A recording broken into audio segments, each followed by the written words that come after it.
In classrooms and administrative meetings, you will hear a specific phrase used constantly to describe a good assessment. This is a valid test. According to the 2014 Standards for Educational and Psychological Testing, that phrase is strictly incorrect. Validity is not a property that an assessment instrument actually possesses. A test, whether it is a 10-question classroom quiz or a statewide accountability exam, cannot be inherently valid or invalid.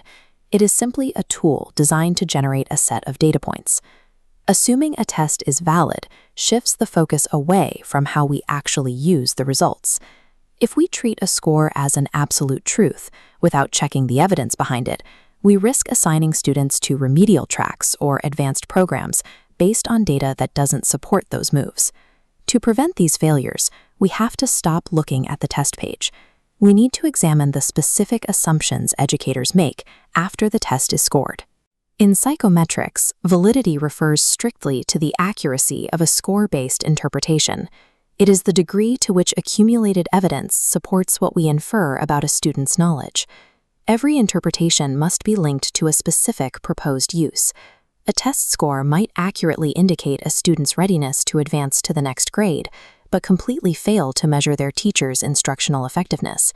The standard mental model draws a straight line from the test to the score to the educational decision. The rigorous psychometric model inserts mandatory steps. We derive a score, interpret the student's status, align that with a specific use, and then make a decision. Validity is the bridge of evidence connecting those intermediate steps. It justifies moving from a raw numerical score to a defensible instructional action. Before we can build that bridge of validity, we need reliability. If an assessment does not measure consistently, it is mathematically impossible to draw an accurate interpretation from its scores. Educational measurement recognizes three distinct varieties of reliability evidence. These categories are officially approved, but they are not interchangeable. First, test-retest reliability measures the consistency of students' scores after they complete the exact same test on two time-separated occasions. Then there is internal consistency, which tells us how similarly a test's individual items are functioning to measure the same concept within a single sitting. A critical error occurs when administrators use internal consistency data to justify a test use case that actually relies on temporal stability. Imagine a commercial math test designed to be taken by students at different times throughout the school year, whenever they are ready. The publisher might supply internal consistency data to prove reliability, but because students take it at different times, the test actually requires test-retest reliability to prove it measures consistently regardless of the month it is administered. Substituting the wrong type of reliability data leaves the intended use unsupported.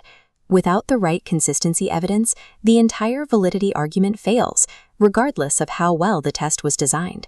When educators assess, they are trying to determine a student's status regarding a broad knowledge domain, known as a curricular aim.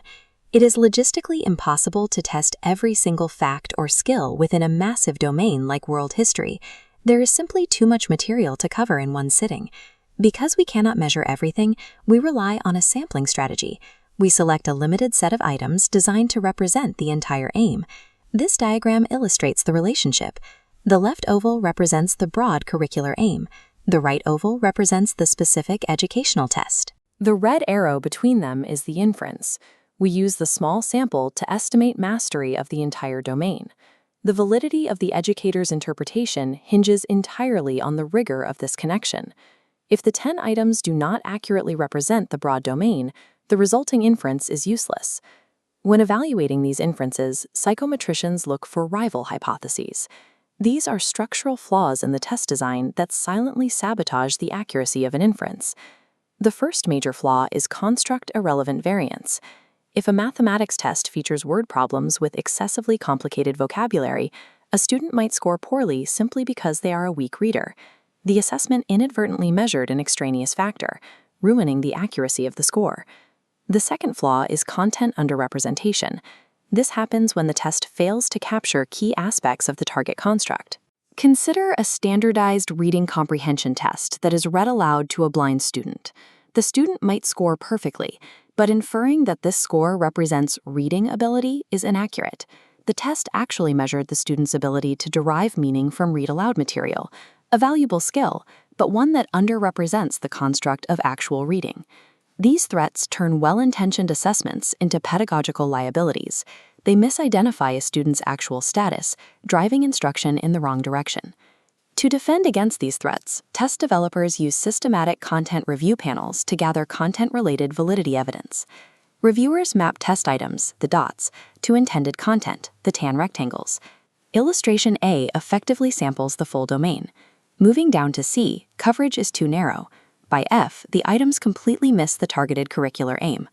Review panels execute a two-part judgment. First, they rate whether each individual item appropriately measures a significant scale.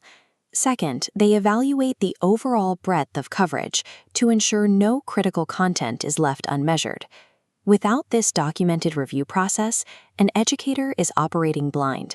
They have no way to know if they are relying on a highly representative sample or just a disconnected set of random questions.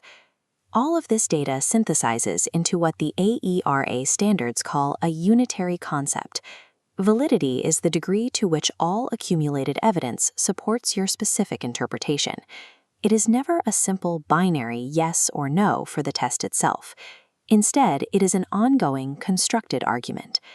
The standards identify 4 official sources to build this argument: evidence based on test content, response processes, internal structure, and relations to other variables.